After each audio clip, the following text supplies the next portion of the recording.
Shalom Uvracha, bienvenue à tous et à toutes pour ce rendez-vous hebdomadaire où on se retrouve tous les jeudis soirs pour étudier ensemble la paracha de la semaine grâce à Torah Box qui ont eu ce mérite d'organiser et de lancer ce projet alors que Be'ezrat Hashem, qu'on puisse vraiment se retrouver toujours autour de quelque chose de positif tel que l'étude de la Torah.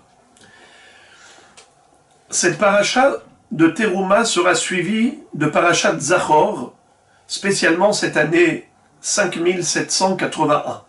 Nous, on va se focaliser juste sur la section hebdomadaire, à savoir parachat Teruma, car parachat Zachor nécessite une étude à part entière. Dans cette paracha de Teruma, on va parler du Mishkan. Le Mishkan, c'est le tabernacle, le sanctuaire que Akadosh Baruch Hu a demandé au Ham Israël de construire dans le désert. On avait 48 poutres qui étaient alignées, 20 au nord, 20 au sud et 8 à l'ouest. L'entrée se faisait par l'est. À l'intérieur, il y avait l'arche sainte, dans le Saint des Saints.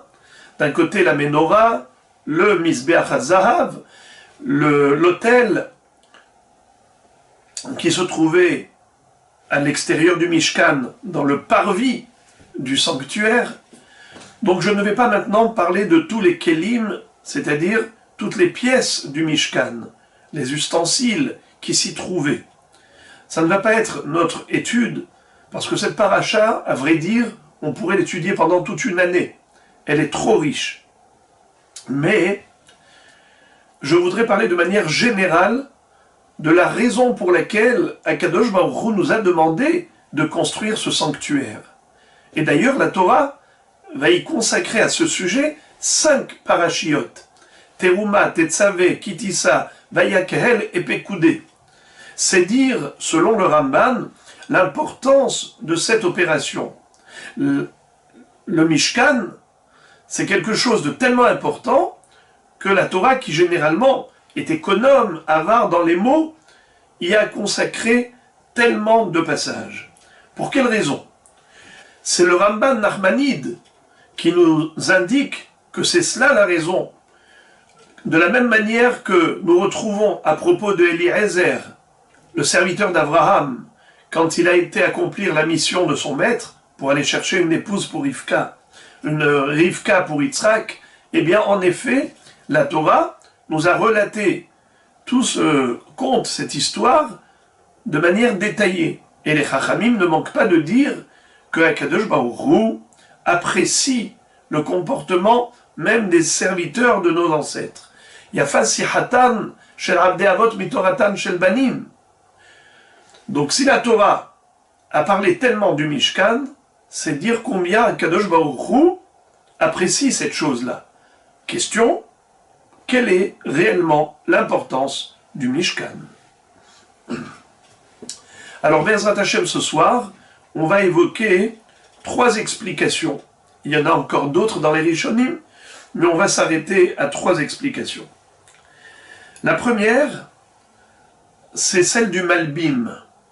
Le Malbim, dans Tehilim 24, vous pouvez vous référer à la deuxième source, puisque comme d'habitude, je vous envoie les références en parallèle du shiur, que vous pouvez d'ailleurs imprimer pour les relire pendant Shabbat. Alors, le Malbim nous dit que lorsqu'Akadosh Baruch Hu a créé le monde, il a désiré de s'installer dans ce bas monde terrestre. Mais malheureusement, il y eut des générations qui ont déçu le Créateur. Adam Arishon a immédiatement fauté.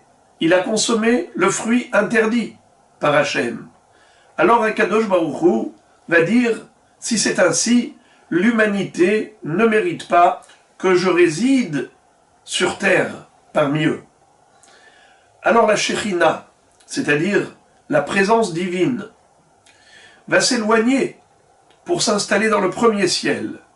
Mais ensuite on aura le premier crime de l'humanité, Caïn qui a tué Hevel, et donc la Shekhinah s'éloigne davantage au deuxième ciel, Après, on a le Dor Enoch, la génération des premiers idolâtres.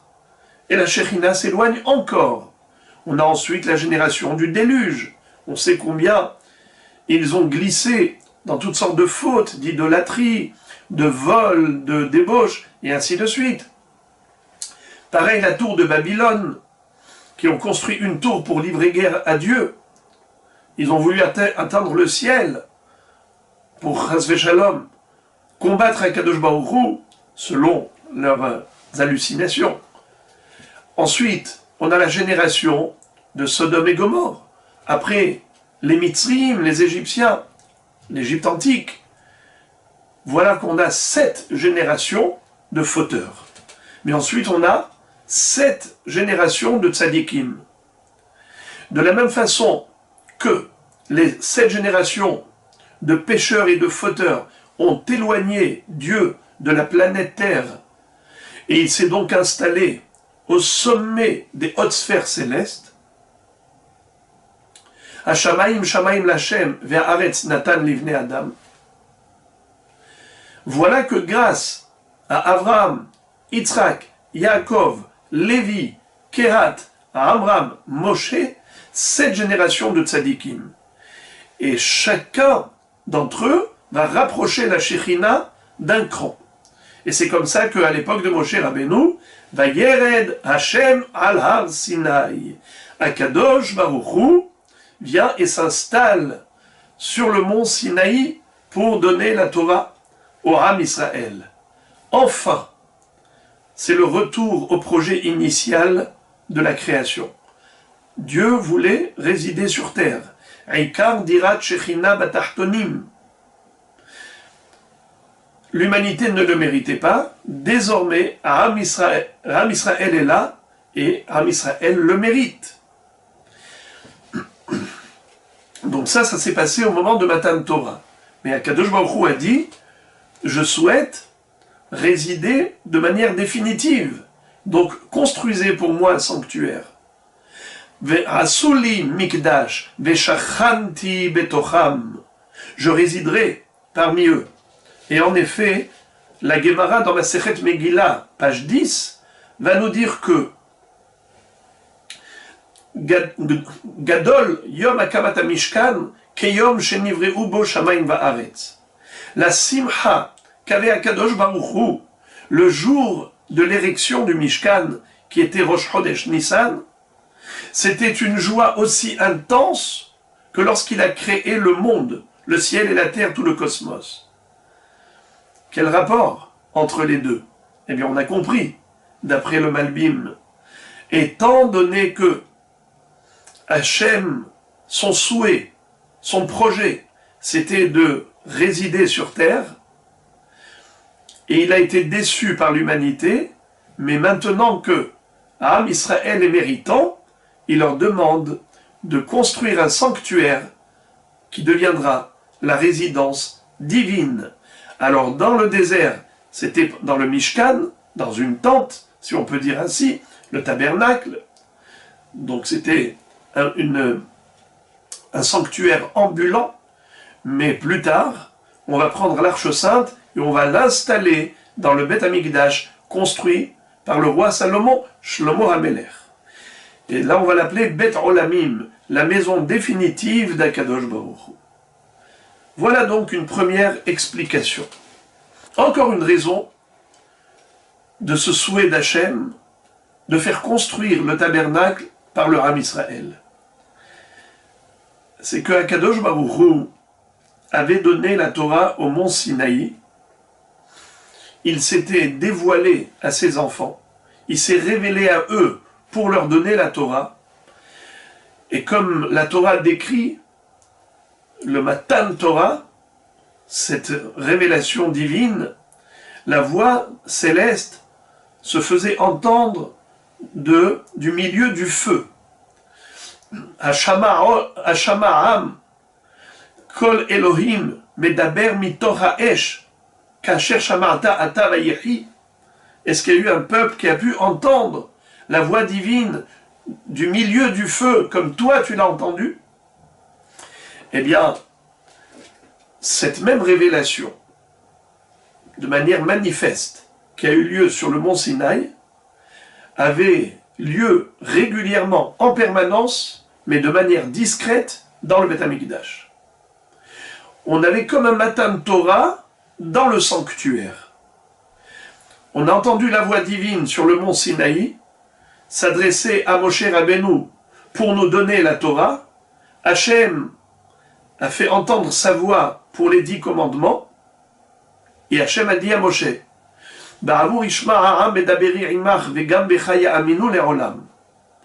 le peuple va entendre que je m'adresse à toi. Ainsi, dans le Beth Amikdash, plutôt dans le Mishkan, Akadosh Baruch Hu continuait de donner des mitzvot au peuple juif dans le désert au travers de la voix qui émanait dans le Mishkan. La voix d'Hachem émanait du Mishkan, précisément entre les 2 chérubins qui étaient posés sur l'Arche Sainte, où se trouvait entreposé le Sefer Torah et les tables de la loi. Le Ramban dit quelque chose d'incroyable. Il dit que de la même façon que la voix d'Hachem se faisait entendre du milieu du feu, ainsi la voix d'Hachem se faisait entendre dans le Mishkan pour ordonner à Moshe Rabbeinu les mitzvot qu'il devait adresser à Israël. Pourquoi entre les 2 chérubins? Il dit parce que les 2 chérubins étaient en or et ressemblaient au feu qui était sur le mont Sinaï. Alors on a compris, la révélation de manière publique, éclatante, qui a eu lieu dans le Sinaï, c'était exactement la même, de manière beaucoup plus discrète, à l'intérieur de l'Arche Sainte. À l'intérieur, du sanctuaire, où il y avait l'Arche Sainte. C'est au-dessus de la Torah qu'Hachem se manifestait, se dévoilait pour enseigner à Moshe Rabbeinu toute la Torah, toutes les mitzvot à venir. J'ai compté le nombre de fois qui est écrit dans la Torah, Mitoch HaEsh, où Akadosh Baruch Hu a fait entendre sa voix du milieu du feu, exactement 10 fois. Certainement, ça doit correspondre aux 10 commandements. Le Mishkan, c'était dans le désert. Là, Akadosh Baruch Hu parlait à Moshe pour dicter à Israël toutes les ordonnances, tous les préceptes de la Torah. Mais dans le Beth Amikdash, à Jérusalem, construit par Shlomo HaMelech, on avait aussi l'Arche Sainte. On avait aussi la présence divine, la Hashra'at HaShechina. Mais l'enseignement de la Torah, d'où provenait-il? Eh bien pareil, du Sanhedrin, les 71 anciens sages de la Torah qui étaient installés où? Dans le Beth Amikdash, dans une pièce qui s'appelait l'Ishkat HaGazit. Et c'est de là qu'on enseignait la Torah à tout Israël. Ki mitzion tetse Torah, udvar Hashem mirushalayim. Ce n'est pas pour rien, parce que c'est exactement la continuité du don de la Torah. Le don, la révélation divine au moment du don de la Torah, c'est perpétué dans le Mishkan et ensuite dans le Beth Amikdash. On comprendra ainsi l'explication merveilleuse du Midrash, qui va dans le même ordre d'idées. Le Midrash, sur le premier pasouk de cette paracha, Veikhouli Teruma, lorsque Akadosh Baruch Hu demande au Ham Israël d'apporter leur contribution de l'or, de l'argent, du cuivre, Zahav, Vachesef, ou Nechoshet, Vechelet, Ve'argaman, Ve'tolaat Shani, Ve'shesh, Ve'izim, Ve'orot Elim, Ve'odamim, Ve'orot Echashim, Ve'atzeshitim, Shemen Lamaor, Ve'samim, Ve'shemen Amishha, Ve'liktoret Asamim. 13 matériaux qu'il fallait apporter pour fabriquer les pièces du Mishkan. Pourquoi, nous dit le Midrash, Akadosh Baruch Hu a dit Veikhouli Teruma, il fallait dire Veitnouli, puisqu'ils apportaient leur contribution, c'est qu'ils allaient donner à Dieu un cadeau, lui offrir tous ces matériaux pour construire la maison d'Hachem. Pourquoi non? Donc il est dit Veikhouli. Veikhou, ils prendront. Alors Veikhouli, ils prendront pour moi. Mais le Midrash dit, c'est pas seulement ils prendront pour moi, Veikhouli, ils me prendront avec eux. Incroyable. À quoi cela ressemble? Le Midrash donne une parabole. Un roi qui avait une fille unique, qui avait toutes les qualités. Un jour, il y a un prince qui a demandé sa main. Et il lui a donné en mariage. C'est comme ça que le roi va dire à son gendre, écoute, ma fille, c'est désormais ton épouse. Je ne peux pas t'empêcher de la prendre avec toi. Tu vas voyager, tu vas me quitter, mais c'est impossible pour moi.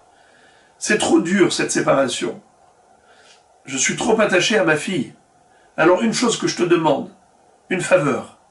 Là où vous irez, partout où vous vous retrouverez, construisez pour moi une petite pièce, afin que, à chaque fois que j'ai la nostalgie, que je puisse venir me retrouver parmi vous, car je ne peux pas me séparer comme ça de ma fille.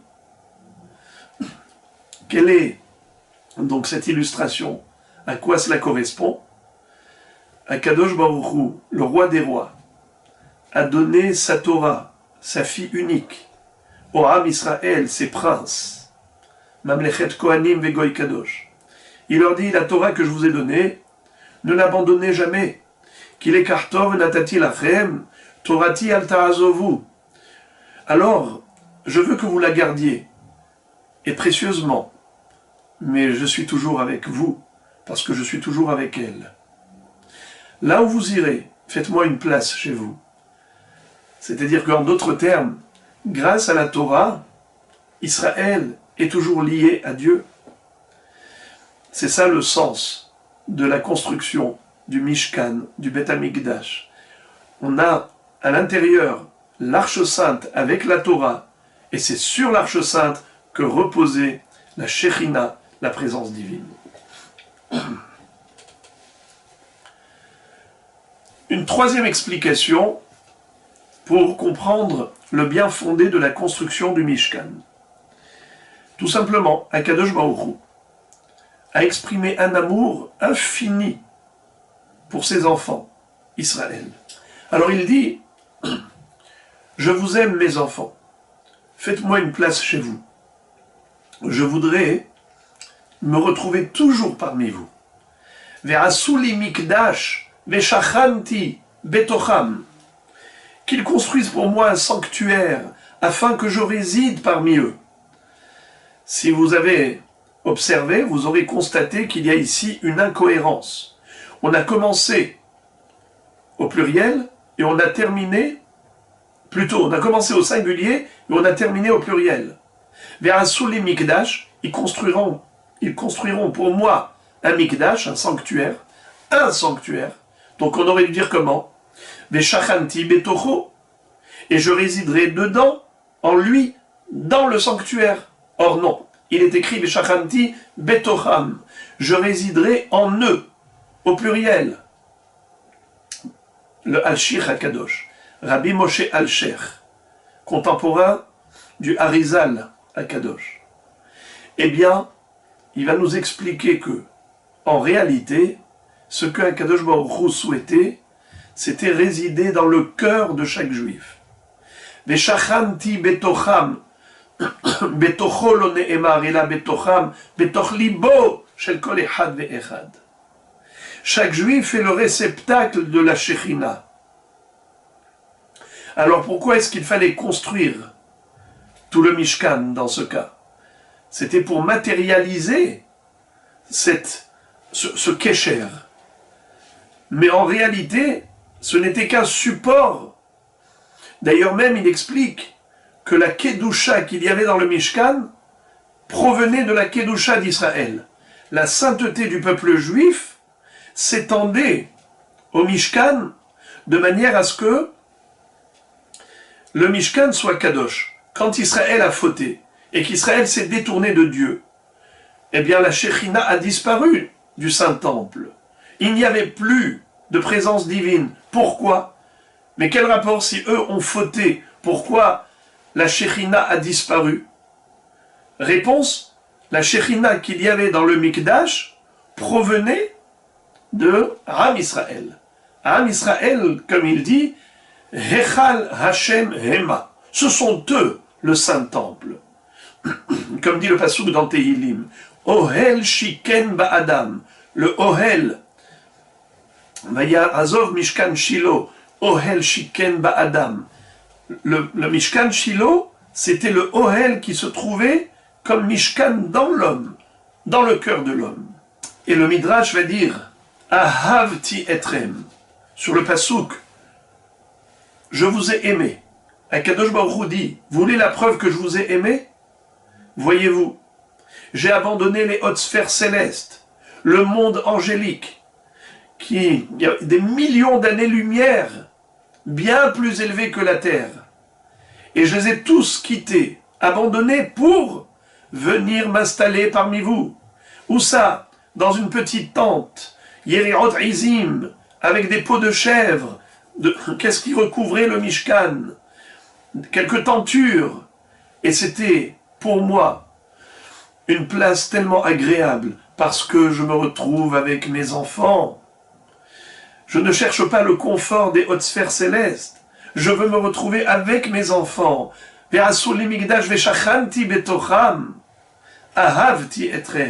C'est une preuve d'amour. Et d'ailleurs, la Gemara dans Ta'anit, page 26, elle va dire, à propos du Passouk, Tse'ena ur'ena benot Tzion ba'meler shelomo, ba'atara she'itera lo imo, biyom hatunato ou biyom simchat libo.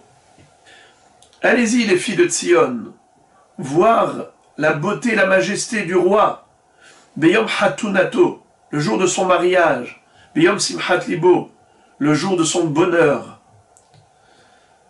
La Gemara nous dit que c'est quoi Beyom Khatunato? De quel mariage s'agit-il? Le mariage d'Akadosh Baruch Hu avec le Ham Israël. Meler Shelomo. C'est qui Meler Shelomo? Meler Shea Shalom Shelo. Le roi qui détient la paix. Hachem. Beyom Khatunato. Comme le jour d'un mariage, Hachem était heureux. Il a épousé le peuple juif. Beyom Simchat Libo. Alors c'était quand le mariage? C'était quand le bonheur? Le mariage, nous dit la Gemara, c'était le jour du Matan Torah. Hachem s'est comporté comme un Hatan. Israël était la Kala. Il leur a transmis la Torah, l'alliance, le livre d'alliance, l'Uchot Aberit. Comme le Hatan qui transmet la bague à la Kala. D'ailleurs, quand il a mis la montagne au-dessus de la tête du Ham Israël, c'était comme une choupa, comme un dénuptial. En effet, Yassis alaïr Elohaïr kimsos hatan al kala. Akadosh Baruch Hu dit, je suis tellement heureux de retrouver mes enfants à Ham Israël comme un hatan qui est heureux de retrouver la kala. Et la Gemara dans Masechet Yoma, page 54, nous raconte que pendant les 3 fêtes de pèlerinage, à Pessah, à Shavuot et à Sukkot, lorsque tout le Ham Israël se trouvait réuni dans le Saint-Temple, que faisait le Kohen Gadol? Il allait tirer la parochet, le rideau, afin de voir ce qui se passe à l'intérieur du Kodesh HaKodashim, du Saint des Saints. Et on voyait quoi? Les kérouvim, les chérubins, qui étaient en or massif, posé sur l'Arche Sainte. En fait, c'était pas posé, c'était fait d'un bloc. En fait, les chérubins et la caporette ne faisaient qu'une seule pièce. C'était fabriqué d'emblée ensemble. C'était pas de la soudure, c'était fabriqué d'emblée comme ça. Alors, c'était un élément inerte. L'or, c'est du minéral qui ne peut pas bouger. Et pourtant, incroyablement, miraculeusement, les 2 chérubins s'étaient rapprochés l'un de l'autre et s'enlaçaient fortement.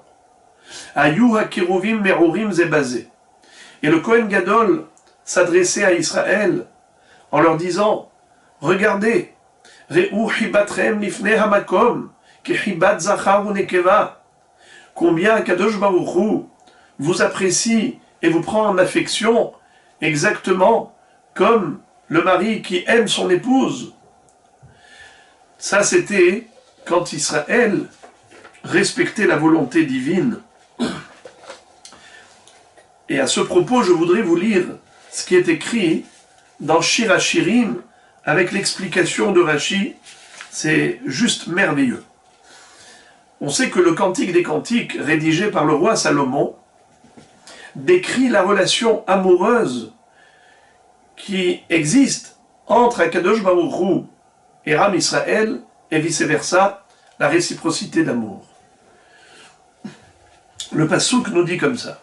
Apirion asalo hamelech shelomo, me'atse hal-levanon. Apirion, c'est une choupa, un dé nuptial. Le roi Salomon, c'est qui? Ce n'est pas le roi Salomon. Comme on l'a dit tout à l'heure. Hamelech shelomo, melech shehashalom shelo. Ça fait allusion à Akadosh Baruch Hu, qui est le roi qui détient la paix. Rosé shalom bimromav. Cette roupa a été faite avec les cèdres du Liban, c'est-à-dire que le Bet Amikdash ou le Mishkan était fait avec les cèdres, comme on dit, Meratse HaLevanon. Shlomo HaMelech a construit avec les cèdres du Liban, de Hiram Melech Tzor. Rashi explique. Apirion, ze ohel moed shenikba b'mishkan Shilo. Asalo apirion, hupat keter lechavod. C'est-à-dire, le Mishkan qui était dans le désert, lorsque Am Israël est rentré en Eretz Israël, ils ont installé le tabernacle, le sanctuaire, à Shilo, dans la ville de Shilo.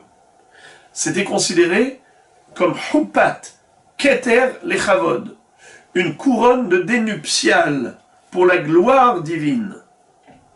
Amudav Asa Chesef, Refidato Zahav, Merkavo Argaman, Toho Ratzuf Ahava, Mi Benot Yerushalayim. Donc cette roupa qui correspond au Mishkan est décrit dans Shir HaShirim ainsi. Les poteaux de bois étaient recouverts d'argent. Refidato Zahav, parce qu'en effet, on sait que les poutres du Hatzer Mishkan étaient entourées de chaînes d'argent. Refidato Zahav, sa couche, elle était en or, et on verra à quoi ça fait allusion. Merkavo Argaman, son char était recouvert de pourpre. Toho, et à l'intérieur, Ratzuf Ahava mi Benot Yerushalayim. La Ritzpa, c'est-à-dire le socle, était avec l'amour des filles de Jérusalem. Que veut dire ce passouk? Rashi nous donne une explication merveilleuse. Refidato Zahav. Refidato Mishkavo ou Mishkano ala Kaporet Sheu Zahav. C'est-à-dire que Akadosh Baruch Hu a installé la présence divine, sa Shechina, sur la Kaporet, comme si là-bas c'était son lit. Refidato. Merkavo Argaman. Zehaparochet. Shayatalui. Verochev al klum saot meramud leramud. Le rideau en pourpre, c'était ce rideau qui séparait le Kodesh HaKodashim du Echal. Dans le Mishkan ou dans le Saint-Temple, il y avait la parochet, le rideau en pourpre, qui séparait les deux endroits. Et qui tenait sur des klonsaot, sur des poutres. Toho Ratzuf Ahava, Sadur Beritzpat Ahava, Aaron Vekaporet ou Kruvim Velochot. Quel était le socle sur lequel la Shechina allait s'installer? Eh bien, c'était avec l'amour qu'il avait pour Israël. Aaron à Kodesh, l'arche sainte, Kaporet, le couvercle en or de l'arche sainte, Kérouvim, les chérubins, Velochot et les tables de la loi qui s'y trouvaient à l'intérieur. Mi Benot Yerushalayim. Qui avait offert tout cela? Avec amour, tous les matériaux nécessaires pour la construction du Mishkan et du Bet Amikdash. Benot Yerushalayim, les filles de Jérusalem. Rashi nous dit, ça fait allusion au peuple juif. Car si vous prenez le mot Yerushalem, c'est la contraction de Yereim ou Shlemim. Elou Israël, Shem Yereim ou Shlemim la Kadosh Baruch Hu. C'est le peuple juif qui craignent Dieu et qui sont entiers dans leur amour envers lui. D'ailleurs, Benot Yerushalem, on a le mot Israël, à part le même, Yerushalem. Et la suite du verset, Tse'ena ur'ena, Benot Sion b'melech shelomo, ba'atara she'itera lo imo, b'yom hatunato b'yom simchat libo. Traduction. Allez-y, contemplez, vous, les filles de Jérusalem, la beauté du roi, avec la couronne qu'il a eue le jour de son mariage, le jour de son bonheur. Ba'atara she'itera lo imo. Qui est-ce qui lui a offert cette couronne? Sa mère. Et on va voir des choses incroyables. Rashi explique. Beyom hatunato, le jour de son mariage. Zematan Torah. Comme on l'a expliqué précédemment. Le jour du Matan Torah, il y a eu le mariage entre Dieu et Israël. Beyom simchat libo. Le jour du bonheur, c'est le jour de la construction du Mishkan, où le Khatan va venir habiter chez la Kala. Refidato, Mishkavo, Mishkano à la Kaporet Shuzav. Ensuite, Benot Sion. C'est qui Benot Sion? Banim, Shemetsuyanim, Lo, Bemila, ou Betfilin, ou Betzitzit. Benot Sion, c'est le peuple juif qui se démarque par des signes ostensibles et ostentatoires. Lesquels? La Brit Mila sur le corps, les tzitzit, les tefilin. Ba'atara she'itera lo imo. C'est Ohel Moed. On a construit à Dieu le Ohel Moed, la tente d'assignation, c'est-à-dire le tabernacle. Sheu merutar bigvanim trelet vergaman vetolat shani, qui était décoré avec des tentures de toutes sortes de couleurs. Le bleu azur, le pourpre, l'écarlate, le rouge écarlate. Question, on a dit que c'est qui a offert tout cela? À Dieu, sa mère. Chas v'shalom, qu'est-ce que ça veut dire? Eh bien écoutez, ce que Rabbi Shimon Bar Yochai a demandé à son maître, qui s'appelait Rabbi Elazar Bar Yossi. Il lui a dit, Rabbi Shimon Bar Yochai, à Rabbi Elazar Bar Yossi, peut-être que tu as entendu de ton père Rabbi aussi l'explication de ce pasouk. Comment peut-on parler de Imo, sa mère, qui lui a offert cette couronne, qui lui a offert le Mishkan? Il lui a dit, oui, j'ai entendu de papa un excellent pirouche par le biais de la parabole suivante. Toujours, il s'agit du roi qui avait une fille unique, qu'il aimait énormément, il était fou d'elle. Regardez ça. Machal le Meler Shaitalo bat Yehida. Veaya Ohava Beyoter, il aimait beaucoup. Lozaz Mehabeva Shekera Abiti. Il aimait tellement, il lui disait toujours ma fille, ma fille, ma fille. Sheneemar Shim'i bat Uri. Comme dit le pasuk dans Tehilim, que Dieu nous a qualifiés de sa fille. Lozaz Mehabeva Shekera Hoti. Son amour pour elle avait tellement augmenté qu'il a commencé à l'appeler ma sœur. Sheneemar Pithili Ahoti Ra'ayati. Yonati Tamati, comme on retrouve dans le Cantique des Cantiques, où Akadosh Baruch Hu nous appelle sa sœur. Lozaz Mehabeva. Et son amour pour elle s'intensifiait tellement que par affection il a appelé carrément ma mère. Lozaz Mehabeva Shekera Imi. Sheneemar Shimru Elai, Rami ul Ummi, Elai Haazinu, ul Immi Ktiv. Comme dit le Passouk dans Ishaïa, écoutez-moi mon peuple, ma nation, les Ummi, les hommes. Mais comme c'est écrit sans vave, comme si c'était écrit les Immi, ma mère, comme si Akadosh Baruch Hu, qualifier le peuple juif de sa mère. Comment? On peut comprendre cela. Mais à Zatachem, on va donner une explication. Mais d'abord, quelle fut la réaction de Rabbi Shimon Bar Yochai lorsqu'il a entendu ce merveilleux pirouche? Eh bien, il s'est levé et il a embrassé Rabbi Elazar Bar Yossi sur son front. Ahmad Rabbi Shimon Bar Yochai Uneshako al Rosho. Il lui a dit merci pour ce si beau pirouche. Alors, quel est le sens et la signification? Ma fille, ma sœur, ma mère. Pourquoi Dieu nous donne tous ces qualificatifs? C'est quoi une mère? Une mère, c'est celle qui donne naissance à l'enfant. Lorsqu'on est sorti d'Égypte, on n'avait aucun mérite. Akadosh Baruch Hu nous a fait découvrir la vérité. C'est lui qui a tout fait. C'est lui qui a réalisé tous les miracles pour nous faire sortir d'Égypte, pas seulement physiquement, mais même spirituellement. Il nous a donné la Torah après 49 jours. Donc en effet, on était pris en charge par Dieu, comme un père qui prend en charge sa fille. Ensuite, on a évolué, on a grandi. Et on a grandi dans la Torah. C'est-à-dire que on recevait d'Akadosh Baruch Hu quelque chose dont on était méritant, parce qu'on avait œuvré pour lui. Donc un petit peu comme d'égal à égal, comme une sœur avec son frère. Mais ensuite, Am Israël a atteint des niveaux, un paroxysme, des sommets. À quel moment? Lorsque non seulement qu'ils ont servi à Kadosh Baruch Hu, personnellement, mais ils ont publié la connaissance de Dieu dans le monde.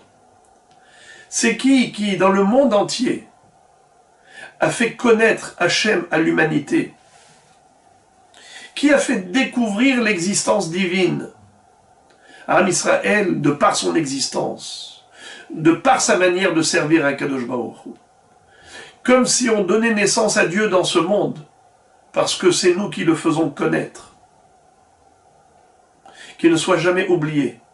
C'est la Torah du Am Israël, qui a été ensuite imitée, sans jamais être égalée. Mais en tout cas, tous les peuples monothéistes le sont devenus grâce à Israël. Sinon, ils auraient été tous des idolâtres, comme il y en a encore pas mal de peuples qui sont encore plongés dans l'idolâtrie. Mais en tout cas, Am Israël a été considéré comme la mère de la connaissance divine. Eh bien, toujours dans le même ordre d'idées de cet amour qu'a Akadosh Baruch Hu pour Israël, le Baal HaTurim va dire que de la même façon qu'un homme, quand il va épouser une femme, il va utiliser 3 moyens, soit Kesef, soit Shtar, soit Bi'a. Kesef, il lui donne de l'argent ou une contre-valeur, une bague qui a une valeur d'argent. Ou bien Shtar, il écrit sur un acte de mariage, voilà, je t'ai épousé, je t'épouse au travers de ce Shtar. Troisième possibilité, c'est la Bi'a, la relation conjugale.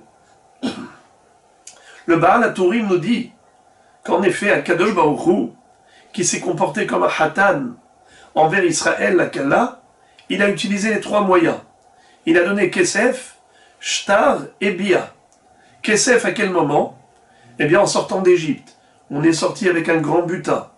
Après la traversée de la mer Rouge, il y a eu Bizat Mitzraïm, à part Bizat Hayam, puisque les Mitzraïm étaient venus avec des chars et des chevaux, des montures qui étaient garnis, décorés avec énormément de bijoux. Et tout cela a été ramassé par Am Israël. C'était le cadeau d'Hachem à ses enfants, au Am Israël. Comme le Hatan qui donne à la Kala une valeur d'argent. Le Shtar, c'est le livre de la Torah. C'est les Luchot Haberit, les tables de la loi. C'était ce que Akadosh Baruch Hu a donné à Israël par l'intermédiaire de Moshe Rabbeinu, les tables de la loi, le livre de la Torah. C'est le Shtar. Troisième, Bi'a. À quel moment ça s'est passé? Eh bien, dans le Beth Amikdash, dans le Mishkan, lorsque les deux chérubins étaient l'un en face de l'autre, il y en avait un qui représentait Hachem, l'autre représentait Israël, et ils étaient liés, enlacés l'un contre l'autre. Ils s'enlaçaient pour montrer l'affection qu'Hachem porte envers Israël. D'ailleurs, on retrouve dans le livre de Melachim que le Kodesh HaKodashim, le Saint des Saints, s'appelle Cheder Amitot. Ça veut dire Cheder Amitot, la pièce, la chambre où se trouve les lits, la chambre à coucher.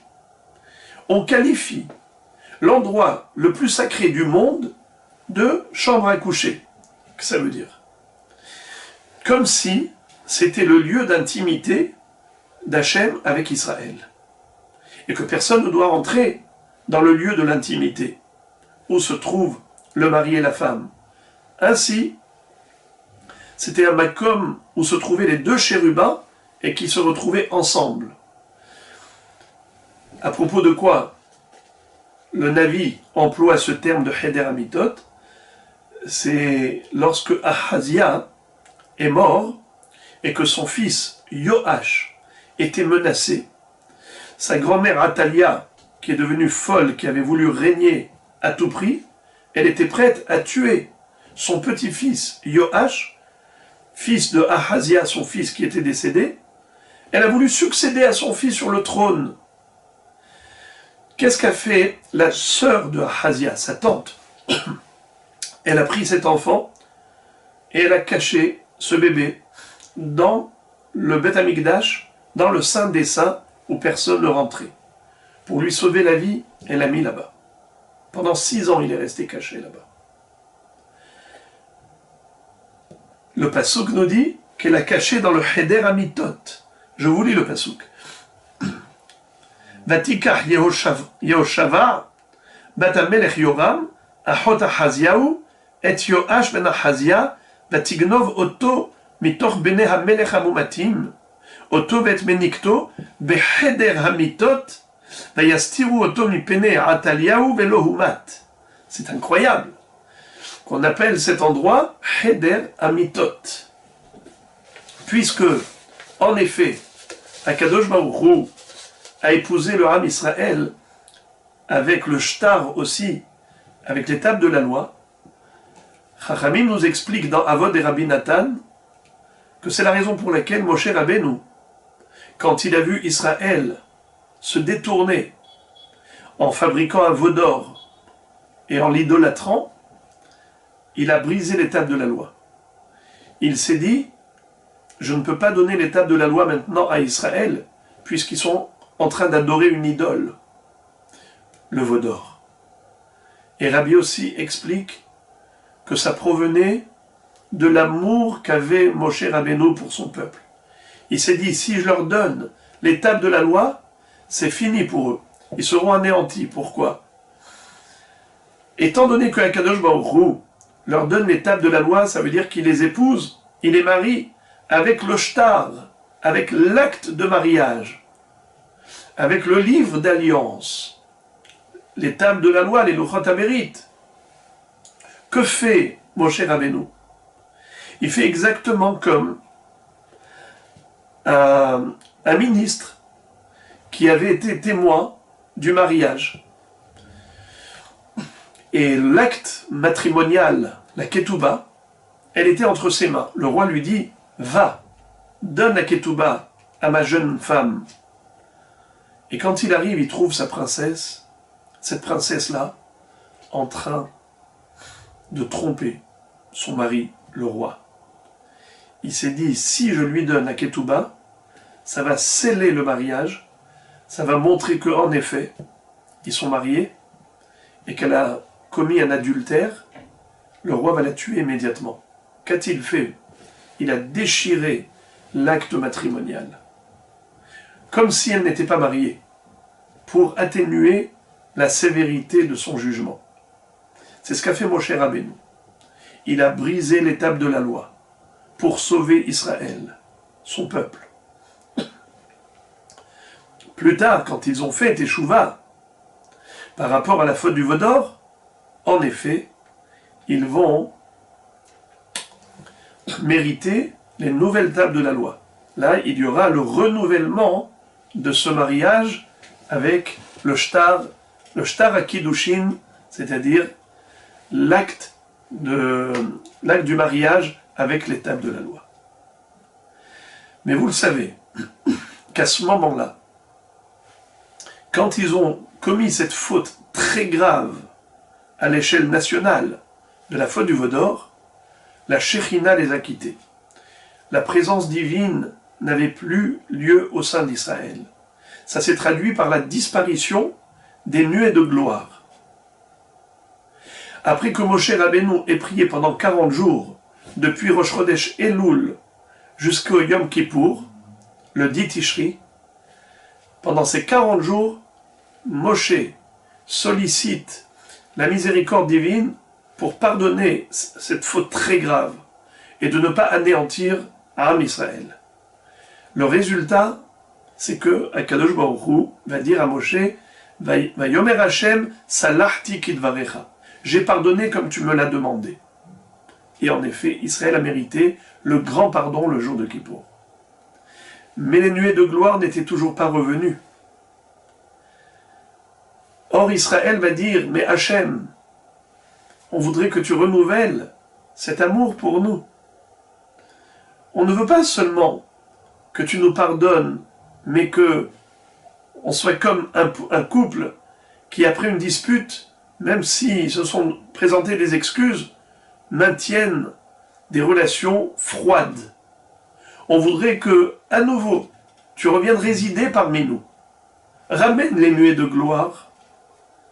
Akadosh Baruch Hu dit à Moshe, le lendemain de Kippour, le 11 Tishri, s'ils veulent que je revienne, qu'ils construisent pour moi un sanctuaire. Ve'asuli migdash ve'shachanti betocham. C'était le 11 Tishri. Tout de suite, Israël a répondu présent à cette invitation.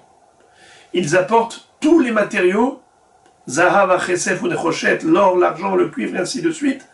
En combien de temps? En 2 matinées. Vayavi'u nedava baboker baboker. Ça fait quoi donc? Le 12 et 13 Tishri. Le 14 Tishri, c'est l'inventaire. Ele pekudei amishkan. Moshe Rabbeinu va montrer au peuple tout ce qui a été amassé, rassemblé, pour pouvoir commencer la construction du Mishkan. C'était le 14 Tishri. Quand est-ce qu'il commence la construction, la fabrication des pièces? Le 15 Tishri. Eh bien, les nuées de gloire reviennent, la Shekhinah réside au sein d'Israël. Ve'asuli mikdash ve'shachanti betocham. S'ils me font un sanctuaire, je reviendrai. Eh bien, le Gaon de Vilna nous explique que c'est la raison pour laquelle on célèbre la fête de Sukkot au mois de Tishri, le 15 Tishri, et pas le 15 Nissan. Pourtant, les nuées de gloire nous avaient accompagnés lors de la sortie d'Égypte. Alors, s'il fallait commémorer le Nes, le miracle des nuées de gloire qui nous ont protégés dans le désert, qui représentaient la présence divine, eh bien, pourquoi ne pas le faire à Pessah? On aurait fait 2 fêtes en une, Pessah et Sukkot, puisqu'en effet, la Souka, c'est en souvenir des nuées de gloire, eh bien, autant le faire à Pessah, qui est le moment de la sortie d'Égypte. Pourquoi le 15 Tishri? Le Gaon de Vilna nous dit, car en réalité, on ne commémore pas simplement des miracles, comme on ne rappelle pas le miracle de la manne. Est-ce qu'il y a une mitzvah qui nous rappelle le miracle de la manne dans la Torah? Non. Est-ce qu'il y a une mitzvah qui nous rappelle le miracle du puits de Myriam, ce rocher qui regorgeait d'eau et qui nous a accompagnés pendant les 40 ans de la traversée du désert? Un grand miracle. On ne fait aucune mitzvah pour rappeler et se souvenir de ce Nes. Alors pourquoi spécialement les nuées de gloire ont mérité une pérennité, c'est-à-dire de perpétuer leur souvenir? Le Gaon de Vilna nous explique que ce n'est pas par rapport au Nes, mais par rapport à l'affection qu'a exprimée Hachem par rapport à ces nuées de gloire qui sont revenues au mois de Tishri. On ne fait pas de souvenirs et de commémoration pour les nuées de gloire qui sont venues à Pessah, mais pour celles qui sont revenues à Sukkot. Qu'est-ce qui s'est passé à Sukkot? Hachem a renouvelé son amour envers Israël, alors qu'ils n'étaient plus dignes de son affection, puisqu'ils avaient trompé Hachem, entre guillemets, en faisant la Avera de Avodah Zara, en commettant la faute grave de l'idolâtrie, quand ils ont fabriqué le veau d'or. À ce moment-là, Moshe Rabbeinu a carrément déchiré l'acte matrimonial, il a brisé l'étape de la loi. Mais quand ils ont fait Teshuvah depuis Rosh Chodesh Elul jusqu'à Kippour, ils sont devenus à nouveau méritants. Hachem a dit, eh bien, non seulement que je vous pardonne, mais je renouvelle tout mon amour pour vous, avec toute la chaleur et l'affection de jadis. Alors voilà, mon Moraï Verabotaï, on aura compris ce soir juste un point de ces riches parachiotes de la Terouma, de Parachat de Terouma, qui parle de la construction du Mishkan, ce qui nous montre que Hachem nous aime tellement. Et si il nous porte dans son cœur avec autant d'affection, par le biais de la Torah qui nous relie à Dieu, soyons intelligents, ne perdons pas cet amour d'Hachem envers nous. Ne commettons pas des erreurs qui peuvent susciter, chas v'shalom, sa déception. Et si Hachem est déçu de nous et qu'il se détourne, alors on est à la merci de toutes sortes de dangers. On est voué, chas v'shalom, à toutes sortes de maladies, de problèmes. Alors que nous avons la possibilité de mériter la protection divine en permanence. Il suffit juste d'être le Ham Israël, tel que nous étions au pied du mont Sinaï, dévoués à l'accomplissement de sa volonté, en disant « Naase venishma ».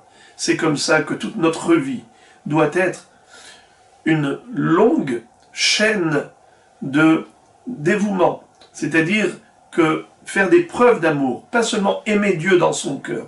Il y a beaucoup de gens qui disent « mais je suis juif dans le cœur, j'aime Hachem ». Ça ne suffit pas, il faut des preuves d'amour.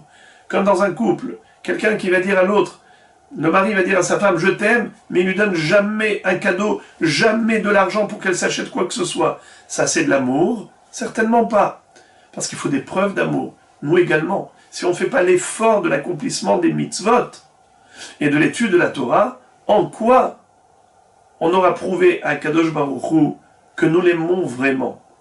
Eh bien voilà, Be'ezrat Hashem, que grâce à tous nos efforts dans le service de Avodat Boré, que nous puissions mériter d'être délivrés de cette pandémie, de cette épidémie, et que nous puissions non seulement revenir à une vie quotidienne, au train de vie classique, mais surtout connaître très bientôt la période de l'avènement messianique et de vivre dans le Emet, dans la lumière de la Torah et de la Kedusha, à proximité d'Hachem, ainsi mériter toutes les bénédictions. Toda Rabba à vous tous et à vous toutes pour votre écoute attentive et rendez-vous jeudi prochain, Be'ezrat Hashem, pour une étude commune. Bruchim tiyu, Chazak ubaruch. Torah Box, c'est la diffusion chaque jour de cours de Torah variés et innovants, adaptés à chacun. Grâce à une équipe investie et désireuse de diffuser la Torah à son peuple, des cours sont enregistrés chaque jour en studio, puis montés et diffusés. Avec des rabbinim de haut niveau, sur tous les sujets de la vie juive, paracha, pensée juive, halakha, couple, éducation, émouna, histoire juive. Et chaque semaine, une histoire exceptionnelle à raconter le Shabbat. De nouvelles émissions et débats innovants qui confrontent Torah et actualité. Des concepts de vidéos qui expliquent la halakha de manière ludique, divertissante et accessible. Et des programmes de Torah pour nos enfants. Torah Box, c'est du judaïsme sur mesure pour vous.